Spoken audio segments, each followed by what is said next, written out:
Welcome to Spiritual Rockstar Podcast, where world-changing spiritual entrepreneurs come to deeply awaken the power within to bring forth their greatest purpose, to create massive awakened impact for millions of souls around the planet, while enjoying being in tune with all life and real wealth in all aspects of their lives. I'm your host, Daniel John Hanneman.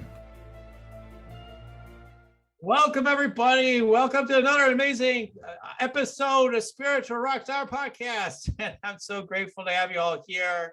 We have another spiritual rock star with us, someone who's really soul aligned, right? So that's what we're talking about today. What the heck is that all about? So you're really going to love what she has to share. She's going to share a process with us today, too, to help you to really get in deeper alignment and get clarity. Who wants more clarity? Yeah, she's going to give you a process, definitely going to help you get more clarity today. I promise you that. So around your soul alignment, etc. So we're going to look forward to that. And you definitely want to hear what she's got to share. An Ivy Leaguer, gone rogue into soul alignment, and I don't know, something like that. So we're excited to talk with a very dear friend of mine, Pamela, and share with you today. Do you want to meditate and make money? Let it be simple. Let it be easy. Let it be fun. Go to yoursacredpurpose.com and get your free Meditate Make Money meditation today. All right, Pamela, my goodness. I'm grateful to be with you. I feel like it's been a long time. It's been only a number of 2-3 months, but yet it feels like it's been a long time. I'm grateful to be with you today.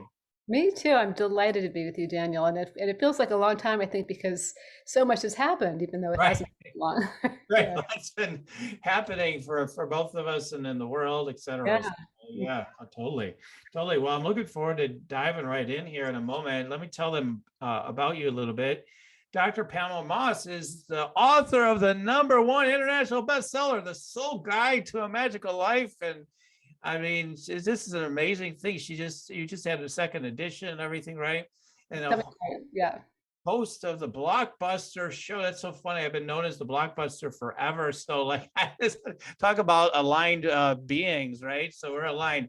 All right. For over a decade, she has used her proven soul alignment system to help transformational leaders up level their mindset and dramatically grow their leadership, income, and impact. Pamela's on a mission to get transformational leaders on purpose so we can together create the beautiful world our hearts know is possible.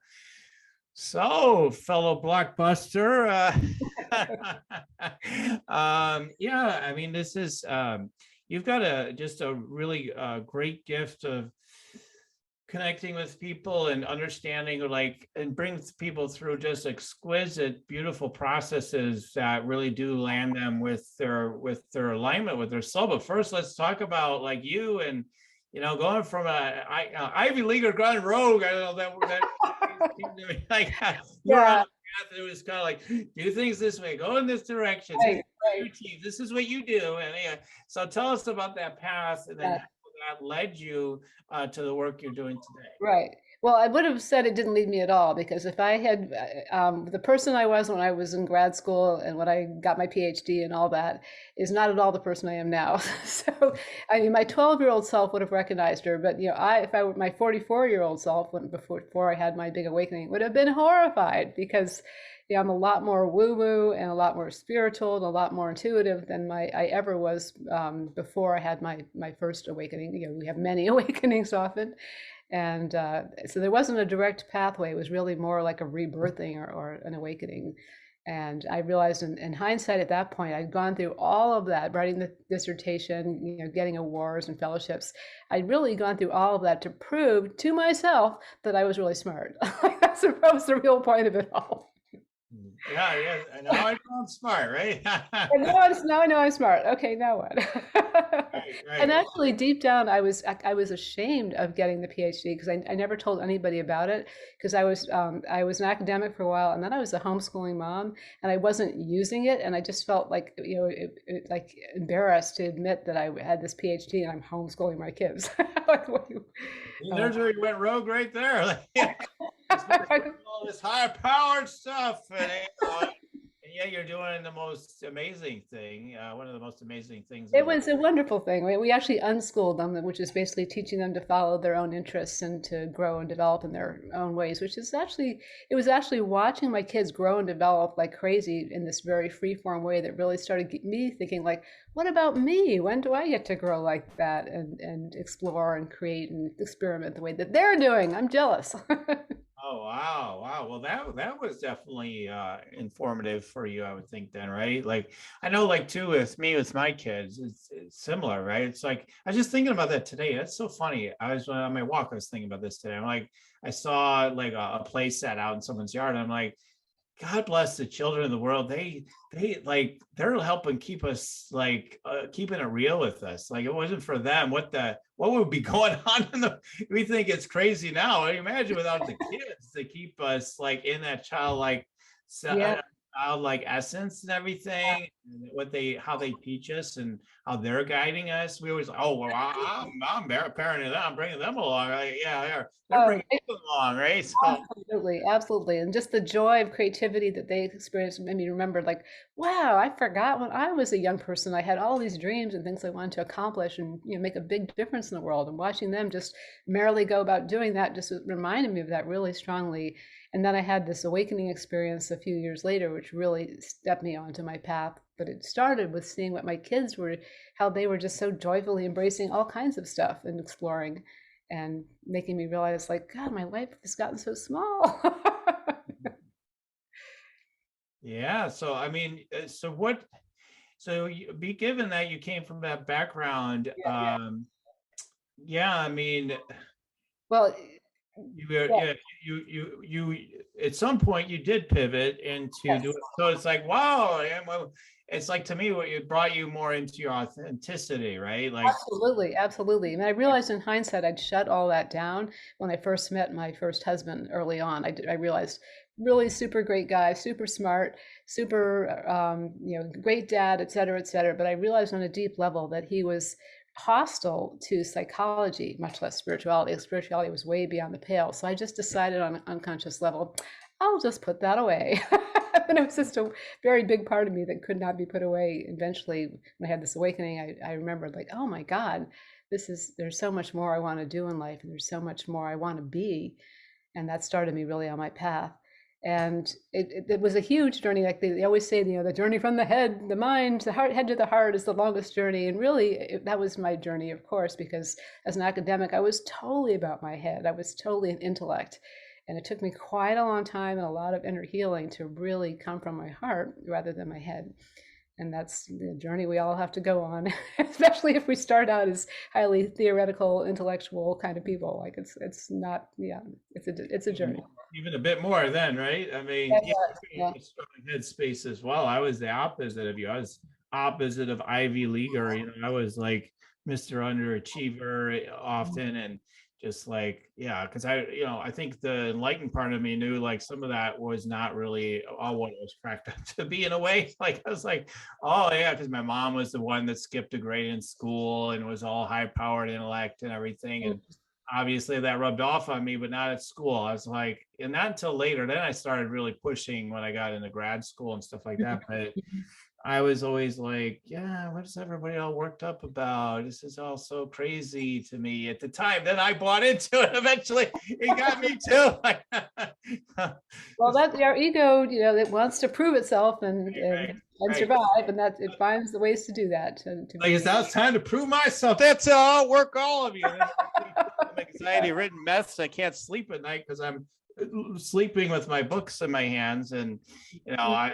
It's like, yeah, now 90 meds, or that's what at least what that ended up happening, and it's just like, oh my god, like it was a big shock to my system, and then man, it's tough. Like the minute I bought hitting that apple really hard, you Mhm. you could spend decades of the rest of your life really unwinding from that because Absolutely, it's yeah, yeah. crazy. It's crazy. I would have thought like, okay, I would have got it, like right away. Given my background, knowing like, hey, I should know better in a way. Like I was like, no, I'm finally correcting what I've got wrong before. It was more of my Right. mindset at the time. So Yeah. Yeah. Well, the mindset shift for me was, going from an academic to being a soul guide and an up-level Mhm. alchemist, like totally different way of seeing the world, different tools, different everything. It was really quite a transformation. And it didn't happen all at once, of course, it happened over time, but it was really a calling that I was on when I was a teenager and a young woman when I met my first husband. And I realized in hindsight, oh, I put that away for this man I loved. And I know I'm not the only woman who's done that. And then in midlife, it came up again, like roaring in, like, you can't just put that away forever. That doesn't work. Right. Right. Yeah, that we put it away, like especially, I suppose, especially women, right? I don't have a direct experience of that necessarily, other than all the clients I've worked with. Right. It seems to be pretty common Most women, right? yeah. I do see it, both ways as well. I mean, I do see men that do it in their own way, right? Like I gotta crack the nut. My dad and my family always say I should be a doctor, so that's what I got Right. into. And my wife expects me to, do something like that. Can happen. It happens a lot too. It's So true. It's like true. the Yeah. expectations in different ways, right? Like the things Yeah. we're expected to do, and then we're not living like actually the kind of life for that's real or true for us. So Right. anyway, so you had your experience with that. Well, you had these. You said a series of awakenings. So, I actually kind of interested about that. Yeah. How Yeah. that kind of I'd love to. took you to where you are now today. Sure. Let me tell about one of the early ones because that was really such a profound out of left field to me experience. So I just done this really powerful 3-day transformational weekend. It was called the Landmark Forum, which probably a lot of listeners know. So I just done that, and on my day off, I went to the Metropolitan Museum of Art because I knew they had this exhibit there of Byzantine icons. And I didn't know why, but I absolutely had to see those Byzantine icons. These are paintings of saints with gold leaf and everything. And I went there and I started to realize, like in the forum, we talked about who you like, who you're capable of being, who you are as a possibility is the language they used, and then the story that you tell about yourself, which is much more limiting. And I saw very clearly the story I told myself my whole life, despite my PhD, blah blah blah, was that you're an idiot or I'm an idiot. Like often chew myself out, like you're such an idiot. Like why did you do blah blah blah? Like that was the first thing that would come out of my mouth. And when I came through that process, at the end of it, what I saw was really possible for me is I could be all about connection and freedom and joy. And I really, oh my God, my heart burst open. It was so exciting to me. So I went to the Museum of Art and I looked at these exhibits and I looked at the first icon I came to. I remember thinking, wow, like this icon's just being the possibility of charity. It's so beautiful. And oh, and this one's all about faith. And this one, oh, this one's mercy. And like each one of them had they were embodying an essence. And I started to get really moved because I had this idea like, what if a saint is just someone who practices this all the time instead of occasionally in their life? Like that maybe that's all it takes to be a saint if you just consistently embody that essence. And then I came to this painting of a Madonna and Child. And I was looking at them and they were pouring out of their eyes, looking right at me, agape, like divine, unconditional love. And it was so intense and so powerful. My heart hurt, like I couldn't take it in. I started to cry. I was like, oh my God, oh my God. I don't want anybody to see me crying. I can't let anybody see me crying when the Met, get your shit together. Come on. While I was crying, I heard this voice say, and the voice said to me, wouldn't it be amazing to paint portraits of ordinary people that show the divine in them? And I was like, oh my God, that would be. But wait a minute, I'm not an artist and I can't say the divine. People think I'm crazy. So I think that's very common in an awakening experience that we realize something so much more that's really beautiful that our heart longs for is possible. And then we shut it down right away, or we try to. Our inner protectors are like, nope, nope, nope, nope, that's not going to be good. You'll look really weird and you're not an artist. But it turns out I'm actually quite a gifted portrait artist. And I started doing these paintings. I would interview people first to see what lights them up in life and what are the gifts of their shadow, what it's all for. So it's this really powerful conversation. And then we pull out of everything they said the words that particularly resonated. Really, and it turns out they're kind of the essence of who they are that maybe isn't fully realized right now, that wants to come out. And then we find images from their dreams and their longings and past and childhood, whatever, that reminded them of those words. And the paintings would have pictures that reminded them of their words and the words in it, and then have a realistic painting of them, but like an icon. So I'd make them surrounded by gold leaf, and then I learned how to do exactly like Renaissance altarpieces. I actually studied from books how to use the egg tempera paints and the gold leaf and all that stuff, and it was so much fun and fulfilling. It was really awesome. Wow. And yeah, and so that was actually, that ended up being my first business. I never even thought of having a business, but I remember early on I asked someone if I could paint her portrait. At the time I was calling them possibility portraits. I later called them soul portraits.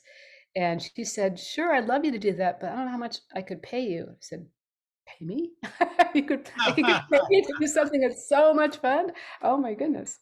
So, I didn't make a lot of money doing it as a business, but it was extremely satisfying. But my husband, the background is starting to say, like, you really need to be making more money. You are not pulling your share. You are not at all pulling your share. And I'm going to start saying every year you don't pull your share, I'm going to count that as your debt to me. This is not a good move in our marriage. Okay, I was saying that's pretty heavy-handed It stuff. was very heavy-handed. Well, the truth is, I was becoming someone he would never have married. Like, I knew on a deep level he would not want to be with me as the spiritual, entrepreneurial person I am, and I put it away. And he was terrified. In hindsight, I can see he was terrified of, like, where this is going to take me, what it's going to do to our family. Like, he would not be able to, our paths must diverge, is how he saw it. And ultimately, he was right. And I'm very grateful and proud that we managed to separate with love and mutual respect, because we went through a lot of shit to get there. But Yeah. so, and we're good friends now, and we go to holidays and vacations with our new partners, and our kids are all together. It's like it's worked out really as a very, one of my deep intentions, my heart long for is for us not to X each other out like our exes, but to find ways to be in a relationship forever, but just with new partners. That would work better. Yeah, all the stickers we see out there about exes and stuff. It's like, wow. Like, Every time I hear that word, I just say my former husband, my first husband, not my ex. that's been I've heard before too, and all this stuff. It's pretty interesting, but yeah, I mean, yeah, there's a lot. Like, I think just that's a whole topic in itself. But just Yeah. kind of just put that into a wrap real quick is just yeah, I mean, why wouldn't we want it to be that way? Right, that's what I was thinking. Like, I love this person. He loves me. We just can't live together Right, in the same right, path. But I don't right, want to write him out of my life. He's a good guy. right.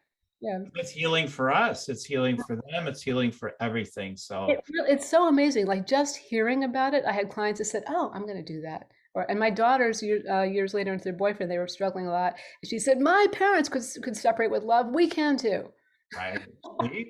Example. Yeah, the Yeah, example. it really Powerful. ripples out. Like, we stand for love and truth and things that are beautiful, other people are affected by that. They can't help but notice that, and think, like, "Oh, I don't have to do what society tells me I have to do. I could do something that feels a lot better."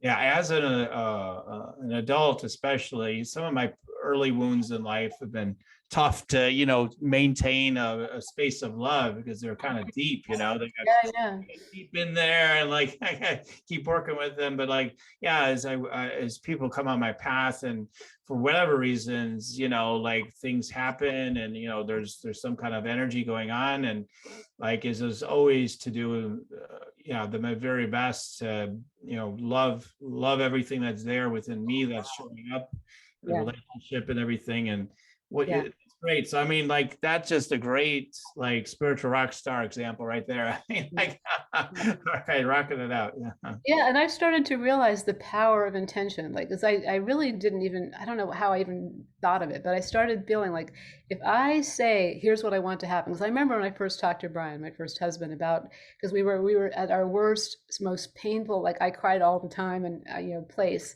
And I said, you know what? I want to someday have it be that we can both separate with love and mutual respect, and we can have new partners, and we can get together with our kids and new partners for holidays. We can do vacations together, and like, love can win. And I really practiced letting love win, which really turned out to be seeing things from his perspective, and realizing, oh my God, he's scared. That's why he's so angry, or whatever it was. And that led us to this really incredible, beautiful experience of of finding a way back to love even as we were separating. And that was one of the first times I'd realized before, like having an intention would really change things. Like I didn't know how it worked, but it did. Like I'd go to visit my parents and my mother would be all stressed out, and I'd say, next time I go, my intention is mom experiences being deeply supported and she can just relax. And by gum, she would. Right. Right. I mean, it's just so powerful. I mean, Yeah. it's so powerful, those examples. I just remember seeing a bit of an interview with someone that was a musician, I guess, Black man who, took on the mission late. He's a little later in his life now, and he's taking on a mission to convert Klansmen into people that will, let go of that life Oh my and, goodness. More start power to him. wake up, and he Yeah. says the whole key, the whole reason why he's able to do it consistently is because he's willing to deeply and fully Yeah. see their perspective, hear them, and then he's able to easily, share, his perspective. They're able to hear it then, right? So I mean, That's letting love win. Like when we really see the other and realize they are not other, right, and right. our hearts can connect. And from there, anything is possible. Right. So that's a great example for so many things in the world today. Anyway, Yeah. so we're here talking about so the fun part of me wants to say, but what the heck does all this got to do with soul alignment? Well, so I love that question. It really has everything to do with it because intentions or goals, whatever you want to call them, intentions in particular often come from a deep place within us, is my feeling. Like really come from our heart, the things we deeply desire. And what, even though we don't know how we could have them, like whether it's the relationship of our dreams or the money we want or whatever, but deep within us, we know somehow that's possible. And we intend that we want to experience that. But mostly we have a lot of inner resistance too. So the whole idea of soul alignment is removing all the resistance so you can be aligned with what you desire. And when you are truly aligned all the way down, it's there. There's no gap anymore like that. And that's how you know you're aligned is like for example, after Brian and I separated, after 6 months, I was just celibate, and then I realized, okay, I'm ready to call in my soulmate, and I did not want to do a lot of dating and going to bars. Like I'm like, no, I don't want to do that. I just want him to show up. So that's what I want. I just want to meet him. And I actually did meet my soulmate on my first date in 29 years. But I did a bunch of inner work to make sure that I was ready for that because I wasn't entirely ready. I was concerned like I'd get men who I couldn't say no to and I wouldn't want them and it'd be whatever, all this things. So I had to get all that out of the way. And then basically, once I knew I was completely aligned, and that included a breathing practice, which I could feel and coming closer and closer and closer, when I felt like it was right in front of me, I always ask myself, okay, what's the inspired action or what's the aligned action to take that brings this inner shift out into reality? So I thought, well, I need to send up a flare. I need to let them know where I am. And I wrote a profile on eHarmony, which was written very particularly to my soulmate. It was very like it would be very off-putting to some people. It was like really specific to the man I wanted. And I knew some things. My intention was that I want a man who's a master in his work and a master of wisdom and kindness and a tantric master in bed. I didn't even know what that meant, but I wanted it. And it turns out, so anyway, I set out my flare. I posted this thing. He was one of the first people to respond. We went back and forth emailing a bit, and then we finally had a date and we came together. And I was like, oh my God, there was like so much chemistry and electricity between us. And it was so simpatico, so awesome, so wonderful. And so yeah, I mean, I can tell you, maybe I will tell you a little bit of the story, but anyway, we just profoundly connected. And I remember he was walking me home my first date. Like I lived in a town where there was like streams throughout the town. You could walk along them. And he walked along to take me back to my apartment. And I had this image along with my intention of what I wanted. I had an image. And it was a painting of Krishna and Radha walking together in the garden with flowers around their necks and looking at each other. He's looking down at her. She's looking up at him. And they're like, ha ha ha. And Mark and I are walking down this path and we kept looking at each other like, is it really you? Could it really be like this was really, and I realized in hindsight that was the touchstone. Like Krishna and Radha, we were having that profound interconnected experience, which is what I was longing for. What I wanted is deep connection and just the ability to be completely open with each other. And so that was the first date. And the second date, it was not just a few days later, and I invited him to come up to my town. He lived an hour away. to go to a dance after I celebrated my birthday with my daughters and some friends. There was this dance party or DJs playing. And he said, sure, but it starts at 10, it ends at 1. I don't really want to drive an hour back at the end. Could I stay at your place? And I thought, I've been celibate for a month, 6 months. I've been celibate for 6 months. And it's my birthday. Hell yeah.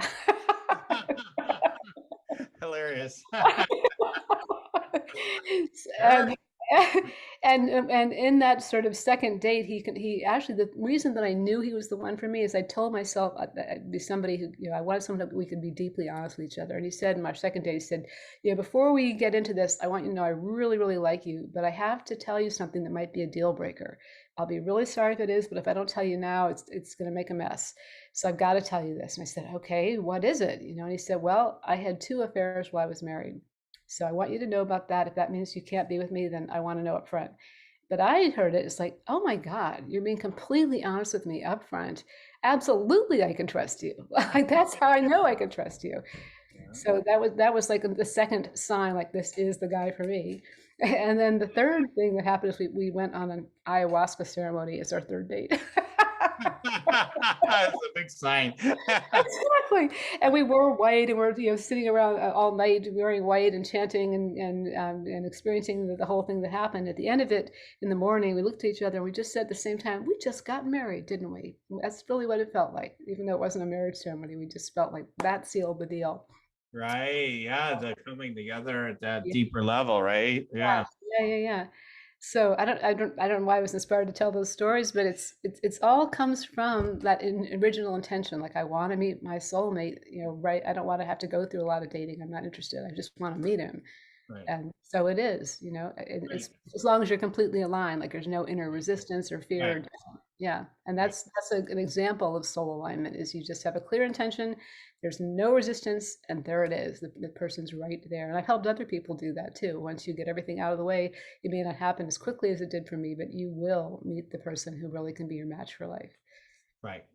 Yeah, totally. I mean, my story was, I was looking online. You said eHarmony, but for me it was like, I always forget the name. It was this Kiss.com or one of those, or Match.com, whatever it was back then. And I was just like, I got to where I was fed up because, like, I was intuitive. I'd never date anybody because I was like, okay, this will happen, that'll happen. Why bother? Like, I was like, so, like, I just run it through already, right? Right. I just said, and I had all these criteria that were more for my head than for my soul, right? Like, oh, yes, it had to be. So also I said, I don't care. I'm opening up all the parameters. I'm searching. I either find them right now or that's it. And then that's when I found her. Like, it's just after thousands and thousands of profiles I had looked at during a long time, boom, there she was. I was just like, okay, that's it. That's going to be the one. And then, I contacted, she didn't get back to me. And like, then I had to practice being persistent, which, is kind of part of my soul agreement, I think, persistent sometimes. So anyway, so I was persistent, and, because for me, I was like, well, don't you see it already? Come on. Like, yeah, you're a little slow there. Right? Like it's a program. Anyway, well, yeah, that's that deeper, like, we get that deeper. Sometimes it's like that deep calling comes upon me. Like that's often what I've had, like the deeper soul alignment. Like, hey, I've been struggling with this for a long time now. Now, also, like, a lot of times I get frustrated. They try to make it happen, but then this other level where just the resistance just starts to just drop all the way out. And when you're really ready, it will do that. Yeah. So it's to let go of it. Like, I don't need that excuse. I don't need that old story. Right. They just all start just all right. That's it. No more excuses. All the stories. That's the story. No. But it's hard to do that sometimes on our own. I mean, it does happen. Absolutely. It does happen, right? You just went through a big soul alignment on your own. I mean, I've done a lot of them. It's a secret. I let a secret out. You don't have to do it with somebody all the time, but no. I mean, I'm sorry, I'm interrupting. I'm getting excited, but go ahead. What's your thought? You shared what you were going to say. Well, the thing about alignment is, I didn't realize like how many times in my life I had already been doing alignments. Like, I know I really just wanted to have 2 daughters, and we had 2 daughters, or I really or like my first job or whatever. But But as time went on, I I had to really learn to trust my inner guidance, like really trust it, really listen to it, really trust it, because there is no real alignment without being aligned with that, you know. Right. And it took a lot for me to do that, and part of it was like, I think like I really was afraid to trust it, you know, like I because my rational academic head was like, you know, this is really weird shit, you know. I'm being told that by guardian council I'm here to you know, support the web of light and blah blah. I was like, I don't know what to do with all this stuff. But what really helped me actually learn to trust it, which is a big part of alignment, is actually having a big breakdown. So the big breakdown that I had was uh, a few years ago, I wanted to do a retreat, and I really was modeling on my high level mentors who do a 3-day retreat, and then they fill their programs, their year-long mastermind things. I thought, I'm going to do that, but I was in no way in a position to do that. But anyway, part of my arrogance, really, which was a big part of my academic personality, was like, I'm going to make this happen. And I thought I had everything all lined up, and I rented the retreat center, and I was so ignorant. I did not realize when I signed the contract, I was personally responsible for the 50 people that I was guaranteeing would be there, their room and board and everything else, which is a lot of money. And it wasn't until later I realized, oh my God, I'm not going to be able to do this kind of event my mentors do. I don't have a big enough, you know, base of people, and I'd be lucky if I could even get, you know, a few people out there. And I'm, you know, I don't know how it's going to work. And I talked to the retreat center and said, look, you know, it's months ahead of time. I know it's just not going to work. Can we just cut down the number of people I have there? They're like, nope, you are going to owe us for all that. And it was just part of my learning. This is why they were playing their part of being, it seemed assholes, but really they were like, I needed to go there. So it ended up being, and I even hired a lawyer to try to renegotiate the contract, whatever, but they were just like, nope, we're not changing it. So finally it came down to, I had to go there. I mean, my lawyer was saying, don't bother going there. You're not going to, you know, you're going to get hit by the contract anyway. And I was like, no, we're going to go there, but we're going to have a real retreat. We're not going to do the things I thought we were going to do. We're going to really show up, and we're going to just be in sacred space and sacred circle together. And we are going to really do powerful inner work, and everyone is going to create an intention, and they're going to have it fulfilled while they're at the retreat, because that's what my guides are telling me, which was pretty bold. Really there. And I went there, and I let go of all my unforgiveness and anger at the retreat center, and we had an incredible retreat. And like, I mean, from the very first session, there was a woman who hadn't had a job, and she got a call offering her dream job. Like that was the very first session. I'm like, wow, this is powerful. It's working. Exactly. I mean, because even though I'd been told that would happen, I really was kind of like, really? And Right. there were people who had physical healings, like we all came together, and they were guided us to what they needed to heal. And my intention, the one I had, was I want irrefutable proof that I'm being guided, because I was really doubting it, because I got a, you know, 20-something thousand-dollar debt by doing this. Well, how, you know, how guided can I be if I do that? But so on the last day of the retreat, I went off by myself to, it was out on the ocean. There was this rocky shore and the sandy beach. And I went down and found this nice sheltered place behind the rocks in the sandy place. And I sat down to do some writing. And I saw right by my hip something that was really weird. And what it was it was a big clump of green moss on the sand, like moss likes water. Like, what's it doing on the sand? And right next to it was a little white heart. It was made out of like some kind of felted paper or something. It was kind of glowing in the sun. And it really struck me like, oh my God, this moss, like my last name is Moss. And this heart, I've been using hearts as symbols for myself in art and ritual for a long time. Like, this is clearly for me. I was getting like tingles all over my body, like, what? This is impossible. And I sat down to do some writing, and my guides were telling me, open your mind, knock, knock. We're trying to show you. And it will, and they just said, take the moss and the heart with you everywhere you go on your altar, so you always remember that you're guided. And the moss, I didn't know it does it. It went from a clump like this to being like this small. It just totally dried up. This little teeny ball of sort of gray-green moss, but it's still the original ball to remind me you are guided. Like, you really, no kidding, are guided. And now I don't even question it, but I need to Right. Right. and Right. I mean, yeah, that's the thing is, how is we're getting, you know, first of all, it's like learning to be able to listen to your intuition, or even know that there is an intuition, yes, right? And yes, most people, you know, I think understand that much, listen to this show, but like Mhm. then to listen to it and really listen to it and then actually trust it, Not to act on it, like, that's the scary part. act on it on top of all that. Yeah, like, yeah, like all of that, Yes, right? yeah, all of it. Yeah, yeah, yeah, yeah. Yeah, and it's what's really interesting about it is after I did gotten that whole debt, I spent a couple years like just boohooing for myself and not knowing. I'm not even a couple years. I guess it was like a year. And then I finally said, my guys kept telling me, and people around me were saying, get a job. You need to pay off your debt. And I'm like, it's going to take me forever to pay off this debt with a job. Luckily, I had zero interest loans, so I had like a year to kind of sort myself out.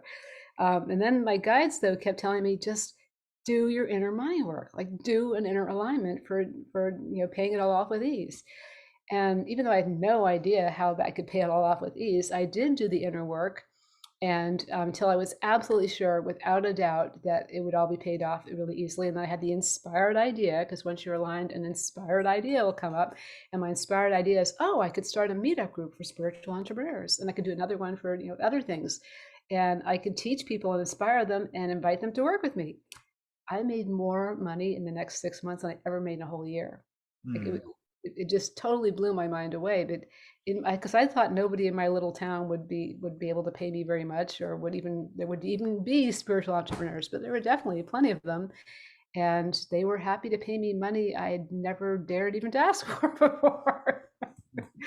So yeah, so I did pay the debt off, no problem, in 6 months. In fact, less than that. And I got myself my first car. I'd always bought a car with my partner. This is my first car I bought for myself. Like I felt like a grown up finally. And what was even cooler, because I was talking to an old friend of mine who was a business coach, and I told her about how I'd made this big transformation. She said, oh my God, you should teach that. In fact, you should teach that to my community. That would be really powerful. Let's go in this together. And she helped me co-create a webinar. We enrolled like 24 people in the Transform Your Money Story course. And I walked them through that whole process, and they had big shifts and transformations themselves. And it was like such an unexpected blessing. Like not only did it really, that was being like really aligned and in the flow. It's not only did I do some deep healing and get out of my own debt, I helped a lot of other people be able to make profound shifts in their money too. And now I have a sort of product so people can do it, not at an affordable rate. It just keeps rippling out when you're really aligned, or in the flow. All the blessings that are possible out of the experience just expand and keep happening. It's a beautiful thing. Yeah, totally, totally. Yeah, so many people get stuck though and get contracted and fearful Yep, and like, absolutely. I "It's not mean, gonna work out. I can't see it. I can't feel it. yeah, Where am I, yeah. guys?" And money is like such it was such for me, like money's been my greatest teacher. I did not want money to be my greatest teacher, but money absolutely has been, because it's kicked my ass. Like I've had highs and lows, and it's only now I feel really in a stable, floating over in deep waters, and like in comfort, for like really, like since I did this another money upgrade at the end of this last year, at the beginning Mm, of this year. And the business that you and I helped me create and see my ideal clients, and the business I wanted got really clear to me. Like I just want to work with those people and their communities and teach courses and have products, but not, I don't really want to do a lot of marketing. right. And it's amazing how that intention has unfolded, and how those people, Yay! a number of them are showing up out of the blue, which is always source sending them to us, right? If they have no idea directly how they even connected with me, like Right. I know that source. Thank you Full very much. power. Right. Exactly, exactly. And they just keep coming in the right speed so I can handle them. I'm also teaching my course and traveling and all this other stuff. And they're just amazing human beings who I'm just so delighted to work with. Like they really are transformational leaders. Like that's who I'm calling in, because that's who I want to support. And I've programs and products to help people who are not there yet, but the people I want to one-on-one work with are people who are truly Right. changing the world, at least their corner of it. Right. Yeah. And it's just a matter of, process of, yeah, when we did the work that you did with me, Yeah. started to set the foundation, then it was like moving through, like through some of the resistance. So there's huge resistance. Yeah. First it was like, oh, this will be easy. Then there was lots of Oh resistance. my God, I suffered so Following much. through. I'm Yeah. so suffering for myself. It's really, it's kind of funny to watch. I mean, that's part of like awakenings happen for me when I start to notice like I'm suffering a lot, and then my inner observer says, "Yeah, why are you doing that? Like, you know, suffering is, pain is inevitable in life, but suffering really is optional. You don't have to be suffering over this. You know, you just there's Right. this you just have to deal with the source of the pain, but you don't have to go around like, boo hoo, poor me, I'm helpless."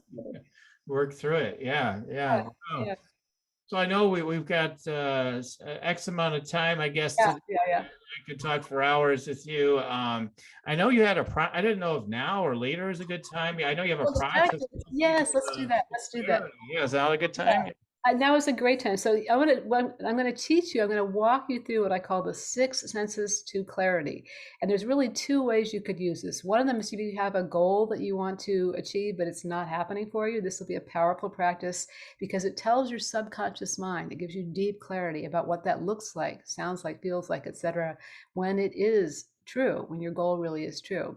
So it's one of the first things you need to do in soul alignment is make sure that your subconscious mind is on board and has clarity about what you're doing, so it can help you manifest it.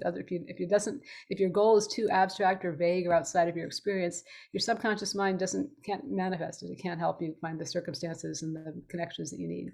So this process, the six senses to clarity, will help you with that. And if you don't have a goal in mind, but you're dealing with a situation that's stressful for you, you can also use it for what it's like when this situation is no longer stressful. So I want you to pick, am I going to use it for a goal that I have, or am I going to use it for a stressful situation, and what it's like when the situation is no longer stressful. It's really going to stretch your brain because your brain thinks it is stressful. So how can it not be? But I'm going to invite you, if you have a stressful situation, it's very powerful to get this deep clarity about what it's like when it's not stressful. It actually gives you a new reality that you can live into instead of the one you're in, which is stressful.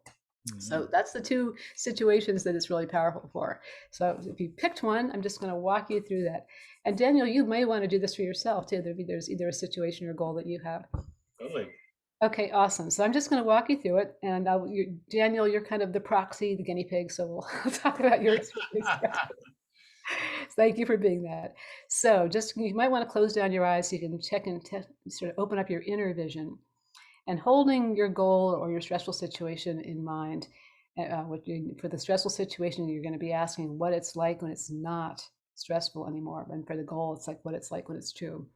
So the first thing we're going to do is use the sense of seeing. So by seeing, when you're seeing what does it look like? What will you see when your goal is true? And by see, I mean literally see. Like you can't literally see confidence or peace. They're abstract concepts. So that you have to see something literal. And the thing you literally see might be something you see yourself doing when your goal is true or the situation is no longer stressful. It could be something you see somebody else doing when it's true. It could be something you see in your surroundings around you when it's true. Or it could be something you see that's more symbolic or metaphoric, like ocean waves going in and ocean waves going out. I'd like you to find 3 images that maybe address different aspects of this goal or situation of what you will see when it's no longer stressful or the goal is true. And Daniel, if you have some examples that you could share them if you wish, it's up to you. Yeah, I'm seeing like this, like there's this sort of image coming in with the white cross and like a little loop circle around it or something. So not sure what that's all about. I mean, I do actually know what it means, but I'm like, why that symbol? But anyway, so and then I have like looking out into the ocean from like whatever, from the mountains or whatever it is, like a cliff kind of thing, just vibe. And then I have a lighthouse coming to me. Those 3 images. Beautiful, beautiful, thank you. And it's really great to see, like, you may not know what they mean or why by having that image come to you, but your subconscious mind is supplying them. And it's showing you, I'm on board. I see what that looks like. So that's perfect. Great. So the next sense we're going to explore is what will you hear when your goal is true or the situation is no longer stressful? And by hear, I mean literally hear. So you might hear it as something you say to yourself in your head, like, oh, that was easy. Or maybe it's something you say out loud to somebody else or something somebody says to you. It could be something you hear around you in your surroundings, or it could be something more symbolic that you hear, like a gong or a bunch of angels going, hallelujah. So what will you hear when this goal is true or this situation is no longer stressful? 3 things, again, if you can find 3 things of what it sounds like.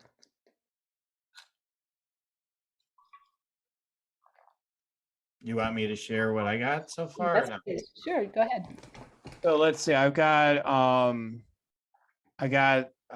Let's see. So I got I want like people are inspired, like, oh, you're so inspiring. Like some of these are ones I've already gotten before, but like they're just Sure. maybe stronger. I want to be like you know, like there's people responding that way. And then you're the most powerful transformational force I've ever been around, or something like that. Like Yeah. so those three are coming to me. Fantastic, good. So for you and everybody else who's listening, now that you have these things you will see and the things you will hear, how does that feel? Like what's the emotion of those things being true?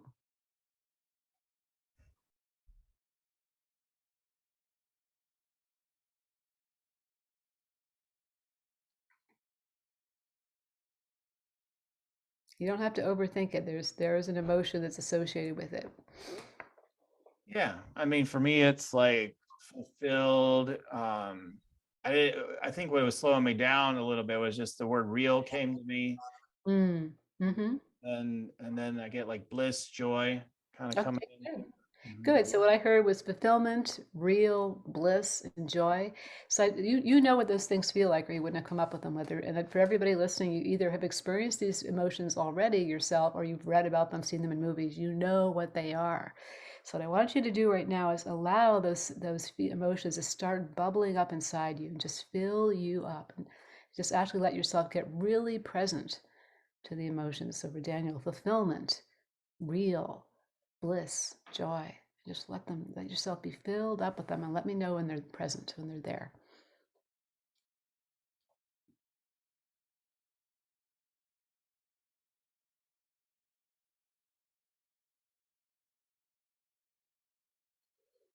Just let your breath help you breathe them in. Just fill yourself up with these beautiful emotions.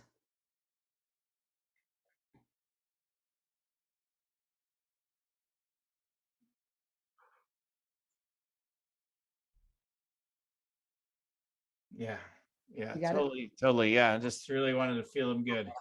Good, awesome. So stay with that. Everybody stay with those emotions. Keep your eyes closed, keep your focus within. If those emotions had a location in your body, where would they be? And they might be in different places if there's several different emotions.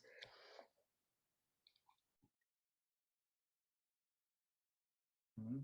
For me, I'm just slowing down to give people a chance, but my sacral, lower solar plexus, my throat. mm, Seems like it's around my head too.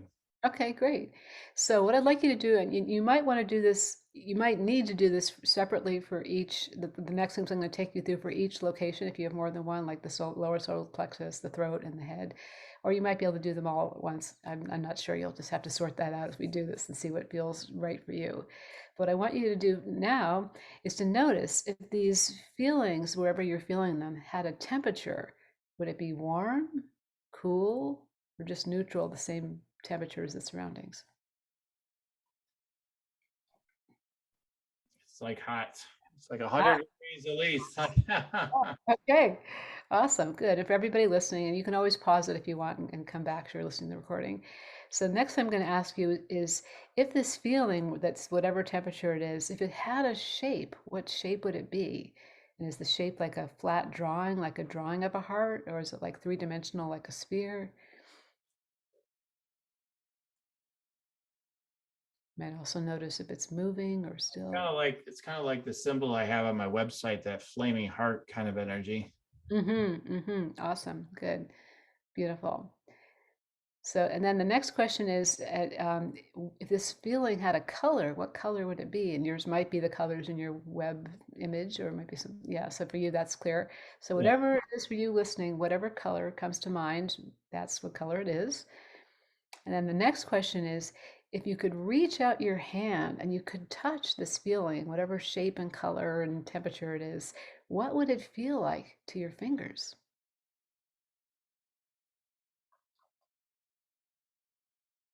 Like got a softness on the outside, but firm. firm in the middle. Beautiful. And I could ask you to even get a little bit more specific. Is the softness on the outside feel like, like bunny fur, or does it feel like, velvet, or what kind of Mm. softness? Yeah, I mean, I would say more towards the like plush, kind of plush, but firm and taut at the same time. Kind of Okay. thing. It's hard to explain, but yeah. That's okay. The main thing is that you understand it, whether you can explain it or not. Yeah, beautiful. So just two more things. If this sense, these feelings in your body, emotionally, and the sensations you're having, the images, the colors, all of that, if all that had a smell, what would it smell like? For me, it's the woods. The woods, beautiful, yeah. So, that's what these emotions, the bliss and the joy and the realness and the I forgot the first one you said. It smells like the woods. Who knew? And then the last one is if you could put everything that you've seen and heard and felt, etc., into your mouth and you could taste it, what would the taste be of this being true, this goal being true, or this situation being no longer stressful? What's the taste of that? It's kind of like caramel, however it's pronounced. Like, You know what the taste is, however you pronounce it. Yeah. Beautiful, beautiful. Thank you. So just notice all these things, Daniel, and does your goal feel a little bit more tangible now or doable, or what are you experiencing after having done this six senses to clarity process for your goal? has a sense of it's just done. Mm. Yeah, you can feel it in your body, like it's done, like I've got it. Great. Right. Anything else, or is that it? Um, Kind of like a let's go energy, kind of feeling like let's Yeah. go. Yeah, good. So that tells me that your system is now like we're super clear all the way down what you want. Let's do it. Like maybe there's no more resistance for you. It's just time to step up and take the inspired actions, or maybe there's something else to do. It's also very common when you do this deep six senses to clarity process that any resistance shows up. I remember once being on a podcast, or it was an interview, whatever it was, and the host wanted, it was the goal she had was she wanted to have a new partner. And as we did this process, she started to have some pretty scary things come up. And she said, I got to turn the recording off. I do not want a new partner. I'm starting to realize like how affected I still am by the abuse I suffered from my husband. It's like, good to know you're not ready to date at all. So if something comes up for you that's scary or hard, that's just inner resistance that needs to be healed and integrated so that Mhm. you can move forward. So it's no matter what you get, it's helpful because it's your subconscious mind giving you feedback about your own deep clarity and what for your goal or your intention. So that completes the six senses to clarity process. It's just one of the first steps in the soul alignment process that I use, which is a way I guarantee people will have alignment, guaranteed results, not because I know the answers, but because I know the questions to ask you, because you absolutely know deep down what you need to heal, what you need to awaken, what you need to be aligned. So that actually brings me to the gift that I have for people. Should I maybe say that now? Yeah, that'd be great. That's a wonderful process. It's very timely, like just to really anchor what I've been working with. Yeah, Yes. yeah. Well, it's part of your ask, your intention. Like you want to be ready to do this thing you want to work with. So life says, let's do this exercise. Exactly. I love the way that works. Yeah. It's beautiful. It's a beautiful thing. That's when you're aligned and in the flow. That life works that way. It gives you what you need when you need it. So the gift that I have for your listeners is what I call a soul alignment assessment, and I think Daniel has the URL for it that you can put in here. So what this is a powerful process to uncover everything that you need to be aligned. So you just had a piece of it today, but there's probably more pieces. So maybe not for Daniel, who's already been working on it. So he's like, now ready, let's do it. But for many of you listening, you will have gotten an experience of clarity, but you can tell there's still inner resistance. You're not ready to actually go out there and do that or be that, whatever it is. So the soul alignment assessment will show you how to tap into your own deep inner yes and no and identify exactly what inner work is needed. So it's a process you can do on your own, and you will be able to see exactly what work you need, which is really helpful. So that's my gift to you, and I guess that's all I could say. That's a free gift to you. Yeah, and we'll put the link in the show notes, and it's bit.ly/assess alignment. bit.ly/assess alignment. All right. Oh, that was so wonderful the way you did that, Pamela. I can see I, why, in part, of course, you have so many more tools and so many more powerful things to share, but just even that little process alone is so, so powerful. And I'm really grateful for you sharing that with me and the audience today and everything else you've had to share so far. my And pleasure. it's Yeah. been so great. So what is it like? There's so many more things we could have talked about today. What like some of the do you have like another, couple of tips or so for people before we start winding down the show today? I feel like there's more that we want to share real. Yeah, yeah. I'll just check in. So one of the things that I feel strongly that I need to remind you, really, because you already know it, but you forget, is everything that you want and need is available to you when you listen to your own inner guidance. And if you don't know what your own inner guidance is, there's another gift I could give people too, but maybe I shouldn't make it complicated. But but you really you can have whatever you want if you are aligned with what your own inner guidance is trying to get you to be and do. And that really involves listening to it, trusting it, working with it, actively knowing that your consciousness is connected to a greater consciousness, whatever you call that. And you may have many sources of guidance, but that's really important is to allow yourself to tap into that, because that is how you can be grown beyond anything you know. Like, it's certainly been true for me. I've become somebody I could never have imagined. Well, maybe when I was a teenager, but not as an adult. And that's what's possible when you really follow your inner knowing. So I encourage you to tap into that. And I have this other gift, which I can give Daniel the link for also, is my inner wisdom treasure chest. And the first treasure in there is how to have dialogues with your trusted guidance that really give you the answers you need, and how to know if it's real, etc. And there's 12 other really powerful treasures in it too. So that's one thing I would say. And the other thing is, oh my gosh, we take ourselves so seriously, like, especially when it's important, like about our business or our finances, or something we've been trying to do for a long time. And the other thing I just want to invite and encourage people to do is, if you can possibly bring some play and some joy to whatever it is, it gives yourself more wiggle room. Like, it's so amazing how that shifts things. And I speak to myself right now too, because I can go like work, work, work, work, work, work, work, work, work. And if I actually stop and I put on a song and start dancing, or whatever, oh my God, everything lightens up. It's so much easier. So that's very present to me personally, is the power of play and bringing it in where things feel serious or heavy, or like I gotta work really hard, because we don't really gotta. We need to play more. Absolutely. Hey, if Richard Branson can spend a good 5 hours plus or whatever he does per day playing, I Yeah, think that too, right? So absolutely. More play, more play. yes, totally, totally. Nothing like for me, like music and dancing, change Mhm. the vibration right on the spot, like Absolutely. It's so wonderful. possible ways. Yeah. It's so helpful. Yeah. So, okay, well, great. Thanks. And we'll definitely put in all the links into the show notes and whatnot. And thank you for those the extra gift and everything. And Sure, my pleasure. so, yeah, so thank you, Pamela. Come to the part of the show where I just take a couple of minutes, maybe to tune in to you real quickly. Scanning, you want to do it now? Sure. Okay, all right. Awesome. So let's see what comes through today. All right, here we go, everybody. Listen, hey, these messages might be for some of you listening too. Okay, listen in. Absolutely. Okay, here we go.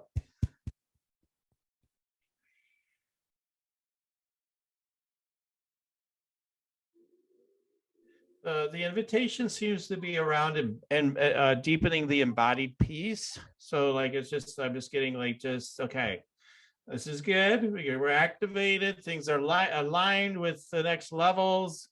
Now it's just like a little bit more like if you were going up high in the air and you're like, oh, I trust it now, we're going up. But you're like, I don't know what the ground's still out is. Can I get my feet back on the ground if I really needed to, though? There's a little bit of there. And so it's just like just being at peace, like with this journey of this elevation of energy you're in, like deepening that embodiment of that's just coming up. Okay, let's see what's next. That resonates. Thank you. It'd be okay to be a fire starter. They're showing me you being the healer and then also fire starter. So that means some of these transformational leaders, you're gonna be like, come on now, this can't be, no, on this and that. Like there's gonna be times where you have to kind of call some things out, be stronger, and like, oh my God, like they really, like we're gonna do that. They like we're going this direction, and you use your tools to help them, but like still you got to be willing to go there in the first place. So they're saying, come on, be willing to be fire starter, just to step into that power even more. Okay. All right. Thank you. Thank you.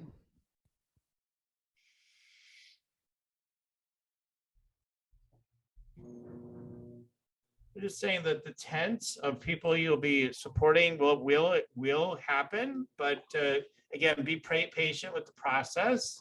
And yeah, just like, I don't know, they showed me like a circus going on, and it's just like, and then like the Field of Dreams kind of theme comes in, build it and they will come. So you're like building that field for them in a sense right now.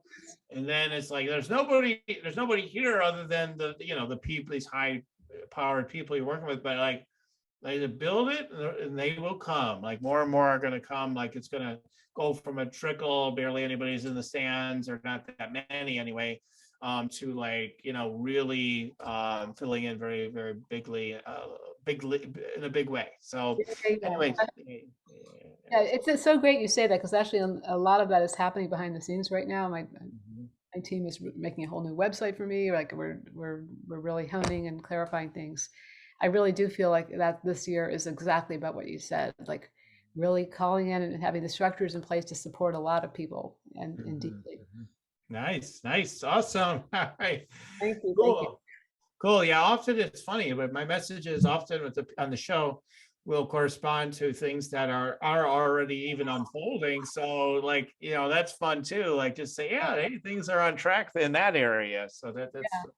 Well, of course it's not surprisingly you're tapping into what's so of course. Right. Totally. We want to strengthen that some more. So all right, great. And if people want to check me out, you can go to yoursacredpurpose.com and you get your free meditate and make money meditation, and open up your energies. Get that's some activations of energy alignments going on in there for sure. So check that out at yoursacredpurpose.com. And then also you will find some sort of opportunity to get an energy scan from me there. It's going to change in the near future. So depending on when you listen to this, I'm not sure what it'll say, but there are opportunities to, be able to reach out to me and get energy scanning on the actual website at yoursacredpurpose.com. My energy scans are legendary, so look out. They're awesome. Yeah, and Daniel, your training with energy scans helped me realize like I already do energy scans. I didn't Totally. You're totally doing it already, and all we did is like just deepen your trust, deepen your alignment with it, and just like, I could do it already. Let's go. Yeah, no, that's a lot of alignment. Is just returning us to what it's already true, but we're just like, really? Right. Thank you. Yeah. Thank you, Pamela, for coming on the show today. And thank you for everybody tuning in today. As I always say, keep on tuning in, and we'll keep on rocking it here, Spiritual Rockstar Podcast. Till next time, everyone. Goodbye for now. Listening to Spiritual Rockstar Podcast. Stay tuned for our next upcoming new episodes each Saturday. Please be sure to subscribe, rate, and review to help us to serve you best. As a reminder, you can get your free Meditate and Make Money meditation at www.yoursacredpurpose.com to rock your sacred purpose. Goodbye for now, everybody.